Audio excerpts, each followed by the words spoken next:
Et voilà, le VPL XW7000ES est en place sur la potence. Il est prêt à fonctionner. On va pouvoir rentrer dans les menus, regarder ce qui s'y trouve par rapport à l'ancienne série, mais aussi par rapport à son petit frère, le VPL X5000ES, puisque ces deux vidéoprojecteurs ne sont pas tout à fait les mêmes dans leur fonctionnalité, notamment des différences qui sont liées à l'optique et à la performance de la puissance lumineuse, puisque ce vidéoprojecteur est capable de projeter une image à 3200 lumens, et ça veut dire qu'il est capable d'intégrer d'autres fonctionnalités grâce justement à ce surcroît de puissance lumineuse. Voilà donc dans les menus de ce nouveau vidéoprojecteur Sony, VPL XW7000ES. Alors on est encore en terrain connu, il y a beaucoup de choses qui apparaissent et qui sont communes aux anciennes séries. Alors pour l'instant il n'y a rien de vraiment nouveau. On va voir ce qui se passe dans les presets, puisque Sony annonce un nouveau preset, le fameux preset IMAX Enhanced, qui se trouve en bas. Alors comme dans l'accoutumée des vidéoprojecteurs Sony, quand on bascule dans une autre mémoire, il y a différentes sélections, donc l'image change. On peut faire un accès direct avec la télécommande. Là je suis revenu automatiquement sur le mode cinéma. Alors on retrouve le Reality Creation, on connaît, avec une amélioration de la résolution, donc des détails. Un filtre de bruit donc qui permet de niveler le processing et d'éviter une rehausse de bruit trop importante. Le fameux DFO, qui est une correction numérique de l'optique. Le Cinemax Black Pro, donc les différents outils qui permettent d'optimiser le contraste du vidéoprojecteur et d'ajuster sa puissance lumineuse. On retrouve les modes dynamiques, donc le mode complet, le mode limité et le mode off. Alors pour rappel, le mode limité favorise l'expression de la plage de dynamique et le mode full va travailler plutôt sur les contrastes et permettre d'avoir, quand on a une scène totalement noire, donc sans aucune information, une extinction totale du laser. Ce qui fait que dans certains cas de figure, avec certains paramétrages, on se retrouve à mesurer un contraste séquentiel, donc on-off, natif, donc réel, de infini, puisque le laser se coupe, donc il n'y a absolument plus aucune résiduelle. Attention, ça c'est un processing dynamique, arbitraire. Enfin, ce vidéoprojecteur a quand même de très très grandes qualités au niveau du contraste. L'output, donc c'est la performance du laser. Donc quand on est au maximum, évidemment, on ressort les 3200 lumens annoncés, peut-être même un peu plus suivant les modes du vidéoprojecteur, parce que nous avons mesuré une puissance un petit peu supérieure à 3200 et pratiquement 3000 dans des modes fonctionnels. Si on descend au minimum, on n'est pas à 50%. Cette fois-ci, on est en dessous de la puissance 50% du laser, donc ce qui permet quand même de s'approcher des cibles SDR, qui sont de normalement entre 50 et 60 nits, ce qui est impossible si on est à peine à 50% des 3200 lumens. On serait encore aux alentours des 90 nits, suivant les cas de figure. Donc on tombe pas sur les, on tomberait pas sur les cibles, mais le laser permet de s'en approcher. Donc il faudra quand même songer à utiliser ce vidéoprojecteur sur de très grandes bases d'images. Le Dynamic HDR Enhancer. Donc on retrouve les trois différents modes habituels. Alors c'est étonnant puisque avant on avait une autre appellation. Peut-être que c'est lié à un firmware préliminaire. Normalement on aurait dû avoir une appellation un contrast enhancer. Parce que là on est en SDR. Et on voit qu'en modulant ça joue sur l'image. Donc bon, ça peut servir aussi en SDR. Mais cette appellation là c'est vraiment le mode d'optimisation du HDR de ce vidéoprojecteur.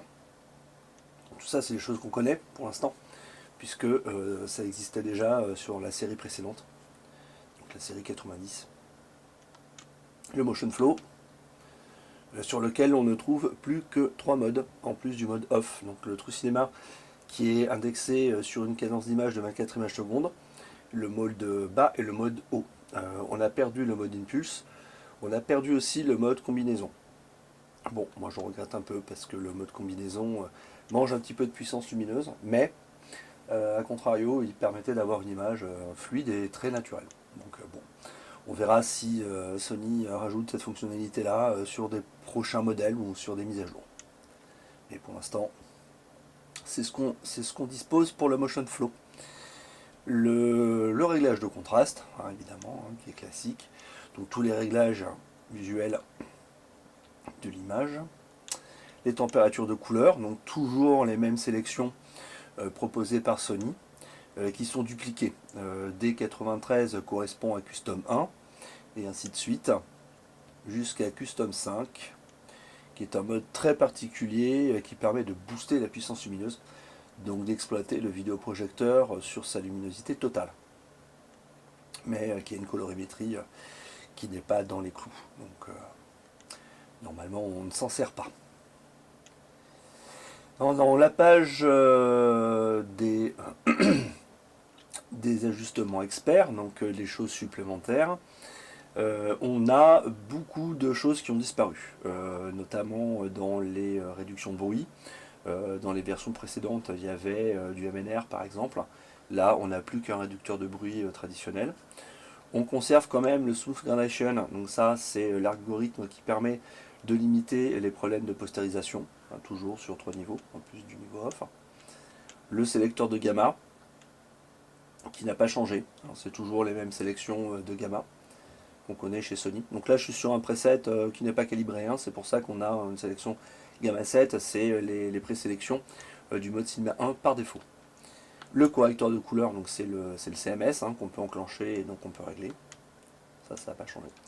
Et là, Live Color Enhancer, c'est une nouveauté. Alors ça, c'est un petit processing très intéressant qui permet en fait de niveler la luminance générale de l'image et la saturation des couleurs. Donc dans certains cas de figure, ça permet d'avoir beaucoup de détails dans l'image, notamment dans les zones sombres. On a fait quelques petits essais sur Dune, sur une scène qui est assez sombre et le résultat est très intéressant.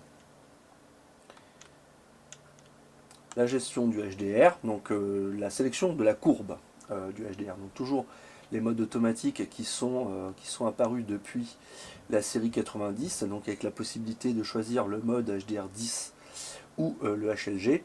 Donc ça communique automatiquement entre le HLG et HDR10. Et l'autre sélection, le HDR référence, qui pour rappel est un mode HDR qui est optimisé pour les films qui sont étalonnés dans un conteneur HDR jusqu'à 1000 nits, ou du HLG lorsque le programme est en HLG. Les modes de sélection manuelle et le mode off. Donc ça n'a pas changé.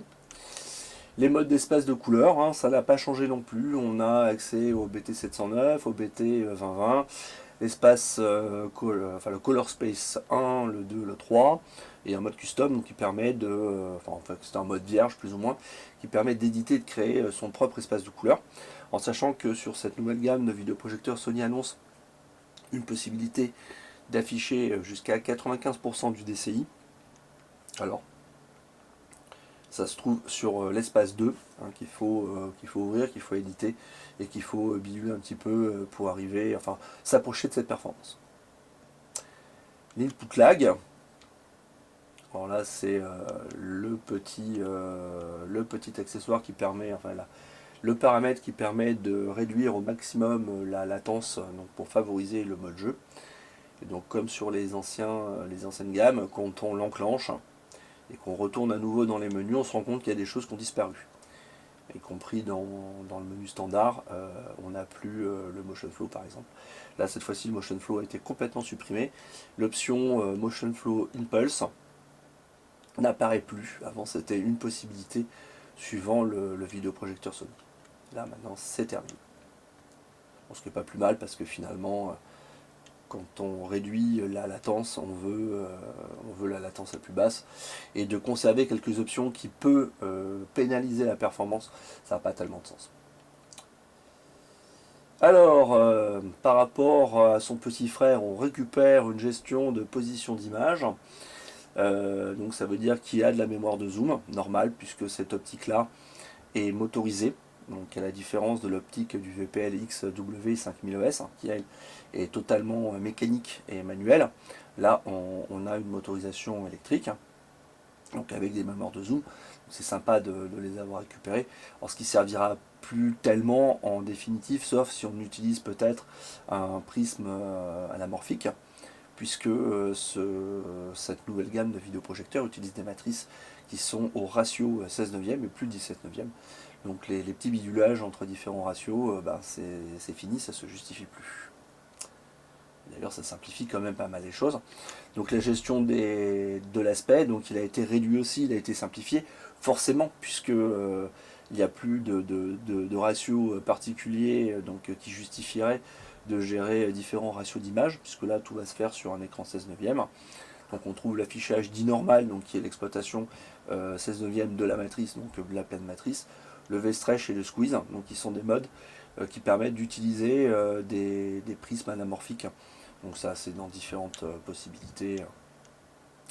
Bon, ça c'est des choses qu'on fait de moins en moins, mais les options sont toujours là, donc pourquoi pas.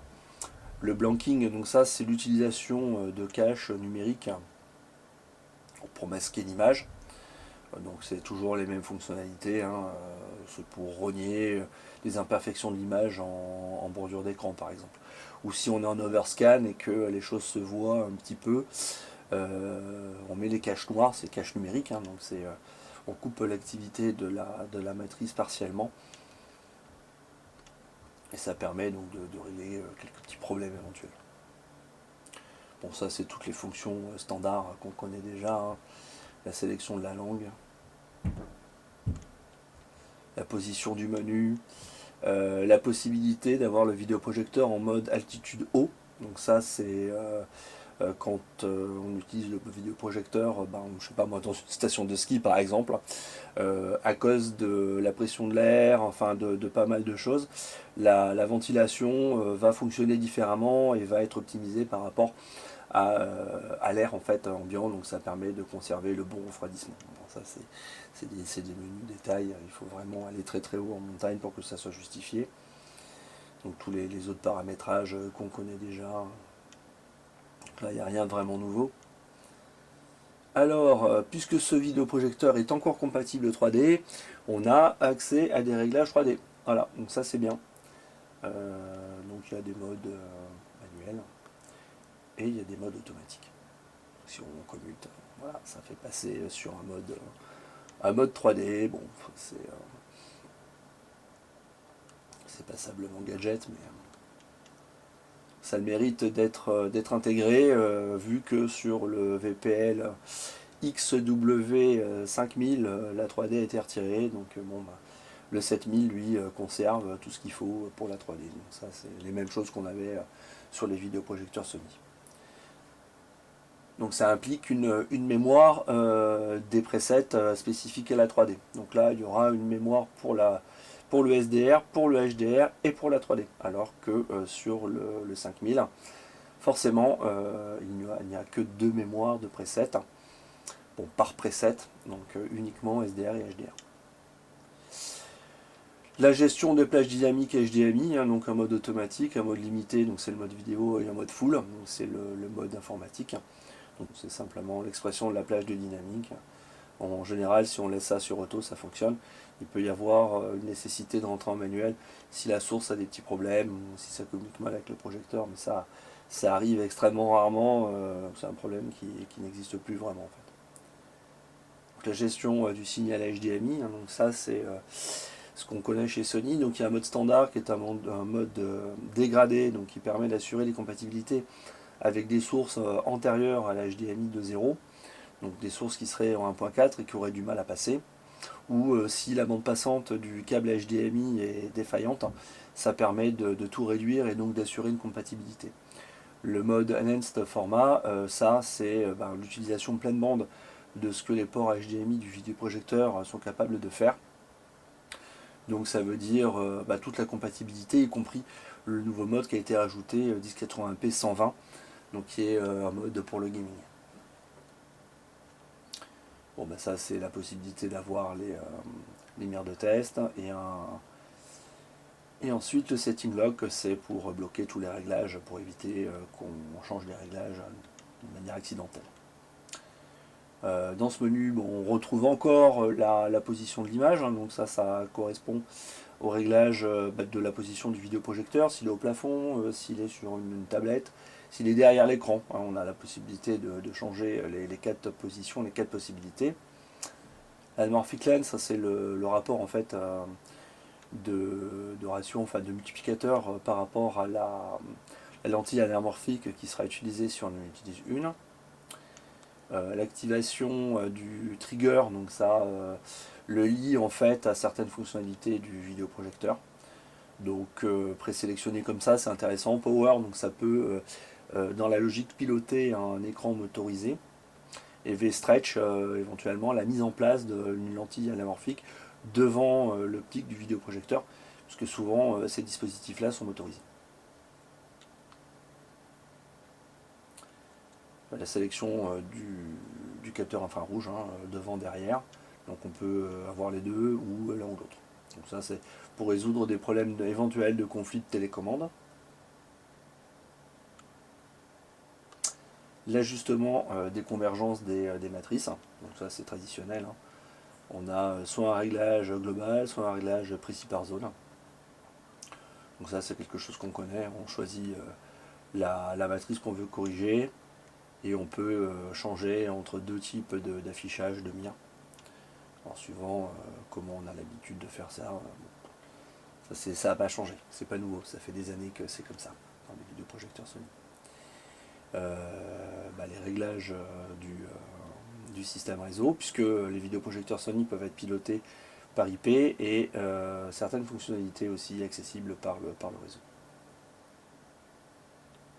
Et le menu info.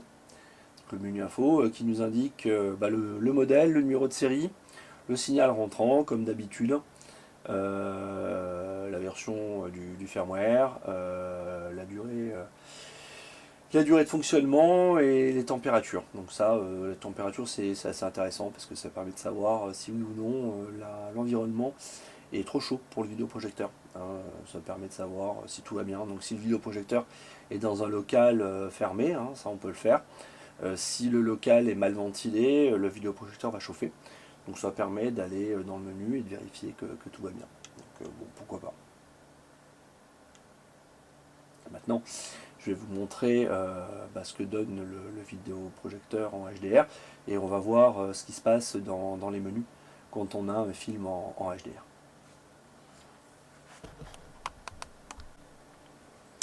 Voilà, j'ai mis un film qui est en HDR, donc on voit bien que l'appellation du preset change de terminologie, on voit le petit HDR entre parenthèses, contraste devient contraste HDR, puisque c'est le réglage du tone mapping. Là on est sur des réglages qui ont été faits pour regarder un film, hein, donc sur des bases basiques. Tiens. Voilà ce qui se passe quand je fais reset. Paf. Donc ça remet tout à zéro. Hein. Ça, c'est pas nouveau, c'est traditionnel. Hein. Alors est-ce qu'on perd des choses quand on est en HDR? Alors on va regarder. Donc, pour l'instant tout est là. Hein. Et tout est disponible. Voilà. Notamment la nouvelle fonctionnalité Live Color Enhancer, donc qui est un petit processing intéressant justement quand on regarde un film en HDR. Voilà. Donc par rapport à l'ancienne série Sony, la logique de fonctionnement n'a pas changé. Donc ça c'est bien. Je vais mettre maintenant un film en 3D pour vous montrer ce qui se passe dans les menus et on va vérifier ensemble s'il y a des choses qui disparaissent. Voilà, film en 3D, on bascule sur un preset 3D, donc un preset dédié dans lequel on pourra faire tous les réglages qu'on souhaite. Et pour l'instant, à part le motion flow qui a disparu, bien dommage, tout est disponible. Donc on montrera que le motion flow n'est plus disponible. Allons voir dans le cinéma Black Pro. Non, la gestion du contraste dynamique est toujours dispo. Et par contre, on ne peut plus régler la modularité dynamique du laser. Voilà, donc ça c'est un petit peu dommage, hein, c'est du fixe. Donc il n'y aura plus d'amélioration dynamique optique du contraste. Tant pis, on ne peut pas tout avoir.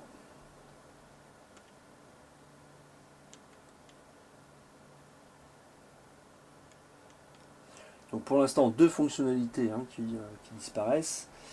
La gestion dynamique de l'intensité du laser par rapport aux images, donc par rapport à la scène, et le motion flow. Alors c'est dommage parce que le motion flow peut servir justement en 3D si on le met sur high par exemple, ça permet de faire des choses intéressantes. Et dans le menu expert, tout est là par contre, y compris le Live Color Enhancement, enfin Enhancer, qui est une des nouvelles fonctionnalités de cette génération de vidéoprojecteurs Sony. Donc une nouvelle génération. On va aller voir dans les réglages de la 3D ce que le vidéoprojecteur propose. Donc dans les 3D settings. Bon voilà, on est en mode toujours automatique pour la 3D ou une sélection manuelle. Donc là les choses elles ont pas changé. Est-ce qu'il y a des réglages là-dedans? Non, c'est juste une sélection. Et il n'y a plus vraiment de réglages qui permettent de changer la qualité de la 3D. Donc ça c'est un petit peu dommage parce que parfois il faut ajuster la profondeur de champ et différentes choses. Donc ça a été bien simplifié. Ça donne l'impression que Sony commence aussi à se détacher de la 3D. Bon, bah c'est comme ça, hein, c'est la vie. On sait que de toute façon la 3D est appelée à disparaître vu comme les choses sont parties. Donc, c'est quand même bien heureux qu'il y ait encore une compatibilité, même si des fonctionnalités ont été supprimées. On va voir ce que donne maintenant la gestion du HDR sur ce vidéoprojecteur. Extrêmement lumineux. Ceci dit en passant. Alors petite parenthèse concernant la 3D sur le VPL XW7000. On a vu sur la vidéo d'unboxing que ce vidéoprojecteur a une petite prise jack estampillé 3D, donc pour brancher très probablement un module. Comme je ne dispose pas de lunettes 3D, je ne peux pas tester, et donc je ne sais pas s'il y aura un module optionnel obligatoire, avec un kit éventuellement, ou si c'est une option en complément d'une compatibilité intégrée, puisque sur les très anciens vidéoprojecteurs, il fallait un module, donc Sony, il fallait un module externe. Chez la concurrence, c'était systématiquement un module optionnel. Chez Sony, c'est quelque chose qui existait aussi avant. Et ensuite, ils ont intégré la 3D, donc tout était autonome. Sur la série 90 par exemple, la 3D, ça marche tout seul, on les lunettes, on les allume, ça perd et ça fonctionne. Là je ne peux pas vérifier, navré, désolé. Et vu qu'il y a cette petite prise, donc il y a un doute qui subsiste, savoir si il faudra un boîtier forcément, ou si le vidéoprojecteur est aussi autonome ou pas. Donc gardez ça en tête. Et renseignez-vous bien avant de faire quoi que ce soit. Alors peut-être qu'on aura l'information d'ici là, mais pour l'instant, je suis dans le flou. Voilà, je vous en dirai plus dès qu'on sait. Allez, on passe au HDR. Alors un petit test sur la scène d'Aquaman, donc la fameuse scène test, qui permet de niveler plus ou moins correctement les films qui sont étalonnés dans un contexte HDR qui va jusqu'à 4000 nits. Alors ici on a le choix entre deux courbes qui gèrent le HDR. Dans les Sony les choses elles se passent comme ça. Donc là je suis passé en mode manuel pour qu'on voit ce que ça peut donner. Donc là on est dans le mode HDR10 qui est normalement le mode qui permet d'exploiter les films d'une manière intégrale, on va dire ça comme ça, sans limite particulière. Et HDR référence qui lui est fait pour les films qui sont étalonnés en 1000 nits. Et c'est vrai qu'ils sont assez nombreux. Donc si je bascule dessus, qu'est-ce qui se passe? Bon, ça clip, évidemment, forcément, puisque ça ne correspond pas à l'étalonnage du film. Donc la première chose à faire, c'est de sélectionner la bonne courbe, qui pourra être plus ou moins une courbe polyvalente. Ensuite on sort et on va sur contraste HDR, comme sur les générations précédentes. Et donc si on module l'intensité de ce paramètre, on change le tone mapping. Donc en fait ça va permettre de limiter le clipping, mais à un moment donné, à un certain stade évidemment, on va enlever de la pêche lumineuse. Donc il faut trouver un bon compromis, surtout si on ne veut avoir qu'un seul profil. Si on veut faire deux profils, un pour les films à 1000 nits et un, on va dire, plus général, bon, évidemment, il y aura moins de compromis à faire, moins de contraintes, et on aura de très bons résultats. Sachant surtout que sur le VP de XW7000, on a un vidéoprojecteur qui est très lumineux. Donc si on reste raisonnable sur une taille d'image, le HDR il va pas avoir beaucoup de problèmes. Parce que on est à presque 3000 lumens en mode fonctionnel et après calibrage, donc c'est quand même très très puissant. Si on va dans le cinéma Black Pro, on a un autre outil donc, qui permet d'optimiser le HDR, donc le fameux Dynamic HDR Enhancer, qu'on peut moduler sur différents niveaux. Donc il va optimiser la gestion de la plage de dynamique avec plus ou moins d'amplitude. Alors sur une scène comme celle-ci, ça entache pas, ça pénalise pas du tout. Donc c'est pas là qu'on va se rendre compte si ce processing est utile pour limiter le clipping par exemple ou déboucher les noirs. On va le remettre en mode nettoyant, en mode médium. Et on va aller voir ce qui se passe si on touche à ce nouveau paramètre, le Live Color Enhancer. Alors est-ce que ça va donner quelque chose de particulier sur cette scène? Je ne sais pas. Donc si on met sur Off, Low, Medium et High, là c'est une scène lumineuse. Donc ce qui se passe, c'est que l'ensemble de la luminosité de la scène est accentué. Par contre, ça ne touche pas. Alors, si évidemment, forcément, le contraste est impacté, il y a un petit peu au niveau de la chrominance, donc les couleurs changent un petit peu aussi. Alors, je me demande si c'est pas une réinterprétation du clear white qui a disparu, une interprétation améliorée.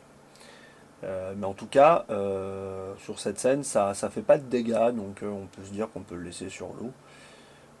Entre low et off, de toute façon, ça change pas grand chose. Bon, je vais mettre une autre scène pour essayer de voir si on peut percevoir plus les avantages des différents processing d'amélioration d'image qui sont efficients en HDR sur ces nouveaux vidéoprojecteurs Sony. En tout cas, ce processing là, c'est que pour le 7000, donc ça vaut le coup de s'y intéresser un petit peu. Alors là, je viens de mettre un plan qui est nettement plus sombre, dans lequel on va pouvoir voir l'efficacité du Dynamic HDR Enhancer, qui pour rappel, dans cette nouvelle génération de vidéoprojecteurs Sony, travaille exactement de la même manière que sur le très haut de gamme GTZ 380. C'est-à-dire qu'il y a une amélioration de la plage du dynamique. En plus de cela, il y a une identification objet qui va travailler l'intensité lumineuse de certaines parties de l'image d'une manière très isolée. Alors là, il y a des petits trucs qui sont dans l'image et on va voir si ça fonctionne. Donc en mode bas, on a un gain de luminosité, donc la plage du dynamique est améliorée. Et plus on monte, et plus les petits éléments qu'il y a dans l'image deviennent intenses, ils deviennent plus visibles. Alors là, dans cette scène-là, ils sont de toute manière un petit peu discrets, donc ils ne vont pas être trop mis en évidence, mais on les voit quand même mieux. Si on rebascule sur Off, on se rend compte qu'il y a des éléments de l'image isolés qui sont traités vraiment séparément. Donc ce que Sony explique dans sa brochure, ça fonctionne. On va jouer un petit peu avec le Live Color Enhancer. Donc là il est sur Off. Et si on le monte, on se rend compte que la luminosité générale de l'image est améliorée. Ça permet en fait d'aller chercher des informations dans les zones sombres, en plus des autres processing. Donc ça peut être intéressant suivant le film. On va essayer de voir ça sur une scène de dune. Donc on a trouvé une scène qui est assez sombre et qui bénéficie de ce processing. Dans une scène très sombre de dune, j'espère que ça va se voir parce que la caméra a des limites malheureusement. Quand on augmente, donc quand on passe dans les différents paramètres du Live Color Enhancer, on se rend compte qu'on arrive à redonner de la luminosité dans les éléments qui sont légèrement éclairés sans entamer les zones totalement noires, les zones totalement sombres. Ça veut dire que le processing est capable de redonner du détail dans les zones sombres, mais en conservant virtuellement tout le contraste. Donc si on conjoint ça avec le Cinema Black Pro, on passe au maximum par exemple, là on gagne encore en dynamique et en visibilité dans l'image, donc c'est quelque chose de très intéressant. Dans une autre scène assez sombre de Dune, qui sera peut-être plus visible. Alors je change les paramètres, voilà, on voit bien que les choses deviennent plus lisibles. Mais on ne dénature pas véritablement le contraste de l'image. Un petit peu comme si on rehaussait la luminosité d'une manière réfléchie et intelligente. Donc ça redonne un peu plus de vie, un petit peu plus de lisibilité dans l'image, dans les couleurs, dans la structure de l'image, sans qu'on soit vraiment pénalisé. Donc ça c'est un truc qui est assez sympa, puis ça fonctionne, c'est quand même bien. Donc quand on va rajouter aussi l'amélioration du HDR,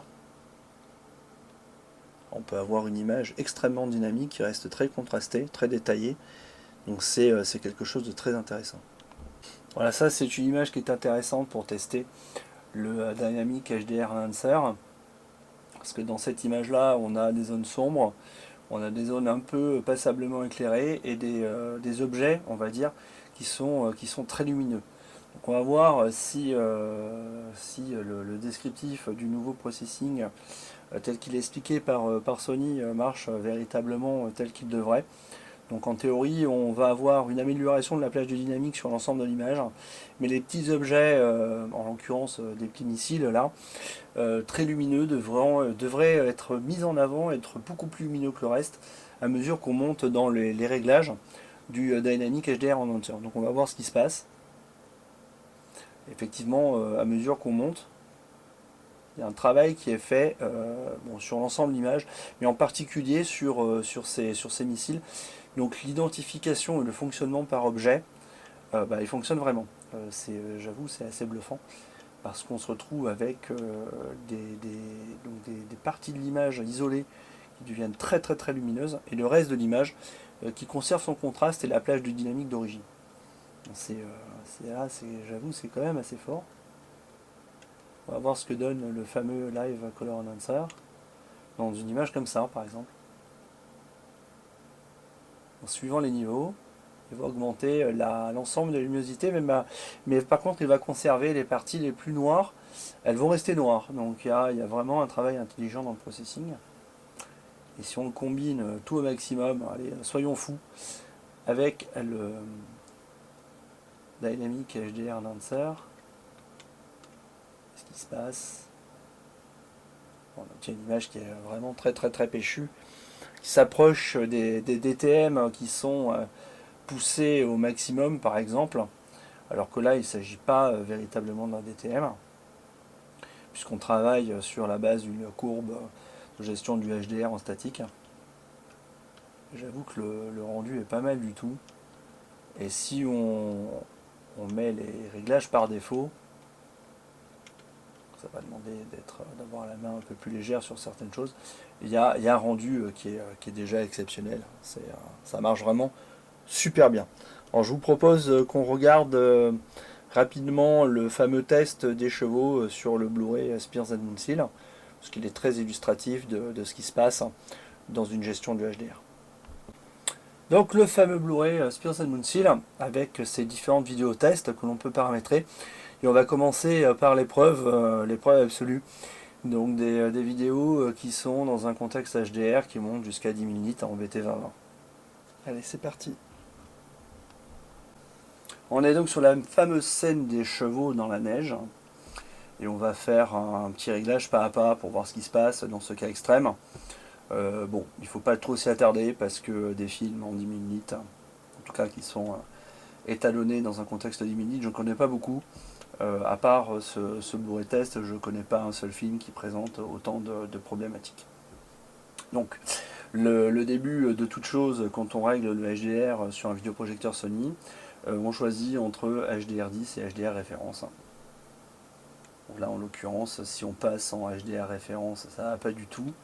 Si on passe en HLG, évidemment on récupère l'information parce qu'on perd toute la dynamique de l'image, mais c'est pas le but, hein, puisque normalement cette image là n'est pas faite en HLG. Parce qu'il n'y a pas de test HLG sur le Blu-ray Spears Unseen. Mais bon, apparemment c'est une parade, mais c'est pas ce qu'on veut, parce qu'on veut pas se retrouver après avec des films qui vont avoir un rendu anémique. Donc on se rend compte que HDR10 sur le deux choix, c'est ce qu'il y a de plus probant, puisqu'il y a le moins de clipping. Et il faudrait moduler le contraste HDR. Alors 60, c'est un réglage, on va dire, médian, qui est sélectionné par défaut par Sony. Et c'est à mon avis une position qui a tout son sens, parce qu'en général, c'est ce que je fais moi, enfin moi, c'est ce que j'ai trouvé sur les projecteurs de la génération précédente, et sur celui-ci. Donc que ce soit le 5000 ou le 7000, 60 en contraste HDR, c'est pas mal. Sauf donc dans des cas extrêmes comme celui-ci. Alors si on baisse, qu'est-ce qui se passe? Progressivement, on retrouve de l'information. Et si on tombe à 40 par exemple, on a une image qui est correcte, hein, avec l'arrière-plan qui est lisible, l'avant-plan, donc dans la neige tout est lisible. On conserve le contraste au niveau des chevaux. On perd un petit peu l'expression de la dynamique, puisque inévitablement la luminosité générale de l'image est atténuée. Donc dans ces cas-là, qu'est-ce qui se passe si on va toucher au Dynamic HDR Enhancer, que là j'ai mis sur Off? On l'augmente au fur et à mesure. Alors ça pénalise pas l'équilibre de l'image et on gagne un petit peu en pêche. Donc ça c'est intéressant, puis c'est bénéfique. Alors je répète, hein, là on est vraiment dans un cas extrême, hein, il ne faut pas prendre ça comme un exercice qui sera fonctionnel dans des films, en tout cas pas aujourd'hui. Peut-être qu'un jour les films HDR seront dans des conteneurs HDR 10 très élevés, y compris le Dolby Vision montera très haut, peut-être même le HDR 10 montera très très haut à chaque fois. Et il faudra donc des diffuseurs adaptés et qui gèrent le HDR d'une manière adaptée. Alors le Live Color Enhancer, qu'est-ce que ça donne si on le bidule sur une image comme ça? Alors c'est intéressant parce que dans certains cas de figure, il va redonner la luminosité dans l'ensemble de l'image. Donc ça veut dire que dans une image sombre, on va récupérer des détails et de l'information. Là, c'est une image qui est quand même très lumineuse, hein, puisqu'il y a beaucoup de blanc, il n'y a quasiment rien de contrasté, hein, à part les trois canassons et 2-3 éléments qui sont disparates en avant-plan, donc les brins d'herbe et puis la forêt qu'on distingue dans l'arrière-plan. Et donc quand on module, ça ne devient pas particulièrement blanchâtre. On voit qu'on récupère quand même la luminosité globale, donc on perd un petit peu l'expression de contraste dans les zones les plus nuancées, mais c'est pas pénalisant.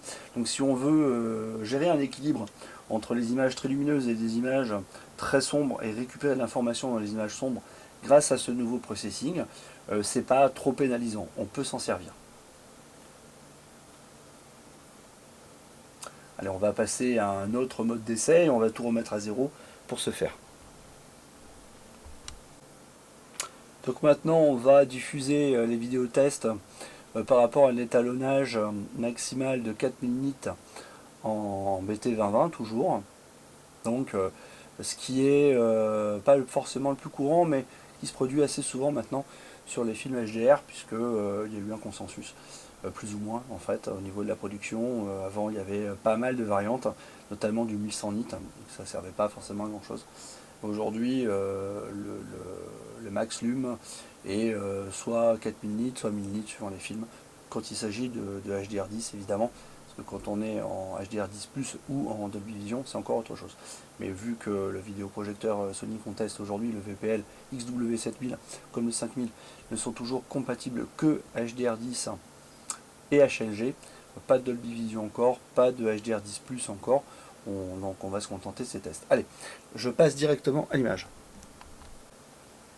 Bon ben c'est un petit peu mieux que précédemment, mais c'est pas encore ça, forcément, puisqu'on est encore quand même dans des modes fonctionnels qui sont assez importants, qui peuvent être contraignants.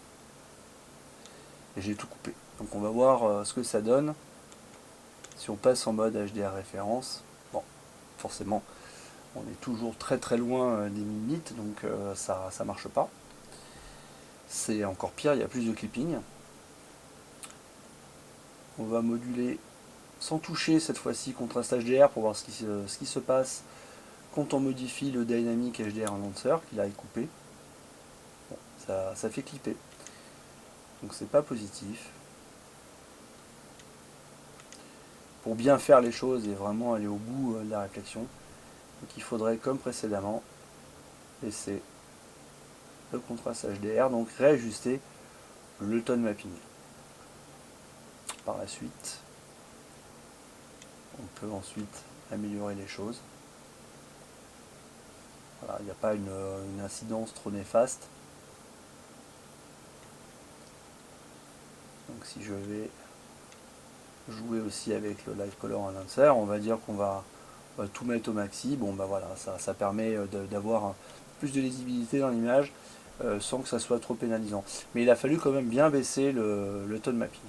Maintenant on va voir ce que ça donne avec un film qui est au format HDR 1000 nits. Donc prochain test vidéo sur donc la fameuse scène des chevaux, mais cette fois-ci en 1000 nits toujours en BT 2020. Toutes les améliorations d'HDR sont coupées. On est revenu sur le tone mapping, donc le contraste HDR à 60, donc le réglage par défaut. Et on voit que c'est tout de suite mieux. Forcément, on est là dans un contexte HDR beaucoup plus facile à reproduire et qui est assez proche en fait de la manière dont les vidéoprojecteurs Sony gèrent le HDR de manière native. Donc on va faire encore quelques petits essais. Voir ce qui se passe si on passe par exemple sur la courbe HDR référence. On gagne encore en détail, en lisibilité. Et là cette fois-ci ça fonctionne très très bien, forcément puisqu'on est exactement dans le contexte qui correspond à ce mode HDR. On va peut-être même pouvoir augmenter un petit peu le tone mapping pour gagner en pêche lumineuse. Donc ça tient la route encore, hein. On ne clique pas trop. Alors ce qui se passe avec l'amélioration, alors là ça fait clipper, donc forcément on va faire un choix, on va donner du bénéfice au processing d'amélioration, baisser un petit peu le tone mapping. Tout est une question d'équilibre et de nivellement entre les différents paramètres, hein, comme toujours. Hein, dans l'image, c'est toujours ça, on augmente quelque chose et par la suite il faudra peut-être baisser quelque chose. Donc qu'est-ce qui se passe si on touche au Live Color Enhancer? Ça ne change pas grand chose sur l'image, donc on peut éventuellement se dire que dans ce cas là il peut fonctionner sans aucun problème. On va le laisser, on va repasser en HDR10. On sent quand même que la manière de gérer l'ensemble des transferts de luminance est différente, hein. Et là, est-ce que repasser à 60 est pénalisant ou pas? Ça passe bien. Voilà, donc ça veut dire qu'on peut éventuellement trouver un réglage médian qui va fonctionner d'une manière presque universelle avec le contraste HDR à 60 malgré un petit peu de clipping, et sur lequel il faudra donc régler le Dynamic Enhancer et le nouveau paramètre, le Live Color Enhancer, on va dire d'une manière un peu plus légère pour être sûr d'éviter de créer des problèmes dans l'image. Alors, toutes ces remarques, y compris pour le VPL XW5000, sont à prendre au conditionnel parce que il s'agit de modèles qui sont encore un petit peu en développement, ce ne sont pas des versions totalement définitives. Donc il n'est pas dit qu'à l'issue du firmware officiel, les modes de gestion du HDR soient un petit peu modifiés, un petit peu améliorés par rapport à ce qu'on vient de voir. Bon, c'est ce qu'on a vu là, c'est quand même déjà pas mal. Sur des tests, évidemment, on met en évidence des lacunes, des faiblesses. Par contre, dans les films, comme on a pu le voir, ça marche très très bien. Donc en définitive, et dans l'état, on peut déjà se rassurer et se dire que ces deux nouveaux vidéoprojecteurs sont capables de faire de très très belles images, notamment en HDR, et principalement celui-ci qui est en train de tourner, donc le VPLX W7000, fort de sa très haute puissance lumineuse pour un vidéoprojecteur de cette gamme-là, à 3200 lumens en mode boosté, et on a même mesuré un petit peu plus, et pratiquement 3000 lumens en mode fonctionnel. C'est vraiment c'est très confortable, c'est assez impressionnant, d'autant plus qu'il est assez compact. I'm not a stranger to excuses.